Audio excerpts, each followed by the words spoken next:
Egaa kabajamtoota daawwattoota sagantaa kennaa yookiin yuutuubii kennaa dhaabbanni fayyaa misoomaa dargaggoota misooma fayyaa biiftuu irraa hojii tola ooltummaa gannaatiin karoorfate keessaa tokko mana harka qalleeyyii ijaaruudha. Akkuma argaa jirtan guyyaadhaa gandaa Faajji Goleetti mana harka qalleessaa Nuuree Ganama jedhamu sana hojjetaa jirra. Akkuma argitan hawaasa naannoo kanaallee baay'inaan hojiin hojjetu keessatti nu deeggaraa nu faana ta'aa turanii hunda isaaniitiif galata guddaa qabna.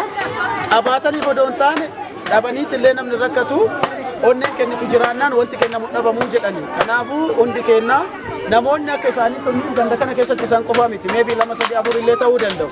Garuu hunda isaaniitu yeroo tokko wal geessuun hin danda'amu dabareedhaan akkaataa kanaan deeggaruu qabna. Ilaalcha jedhurraa kaane akka dhaabbata keenyaatti dhaabbata fayyaa misooma biiftuu birraa dargaggoonni guyyaa har'aa ganda kana dhufan kun muka jalatti hundaa'anii muka giltuu jala saantima 25 walitti fuudhaa buna dhaabataa achirraa guddataniiti. Sadarkaa kana gaanii namoota akkanaa kana gargaaruun kan barbaachiseef namni waan irraa hafeefi miti kan nama gargaaru waan qabaateef illee miti onnee yoo qabaateef.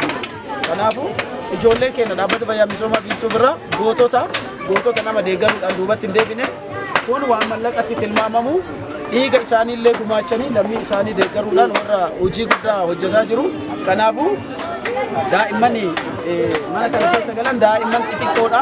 Daa'imman kunniin warra boru biyya kana dhaalu warra biyya kana jiraachisuu danda'u soo sammuu isaanii amma danda'ameen ga'oomsuu qabna deeggaruu qabna waan jedhurraa kaaneeti sagantaa kana guyyaa har'aa hojjannee jirra. Kanaafuu dargaggoonni keenya yuunivarsiitii irraallee dacha'anii akkasuma immoo yeroo gannaa kana immoo barumsallee dhiisanii iddoo garaagaraa naannoo isaanii jiran waan akkanaa kana hojii bareedaa akkana waaqaaf lafti illee itti nama eebbisuu danda'u namni illee itti nama eebbisuu kan hojjechuu hin dandeenya. Yoo xiqqaatu ji'aatti namni tokko birrii 50 ganda kana keessa yoo xiqqaate dargaggeessi 200 300 jiraata 50 duufuune waan akkanaa kana hojjechuu hin dandeenya salphumatti. Kanaafuu qabaataniifis miti dhabaniifis miti waan akkanaa kana haa goonuun ergaa kenna.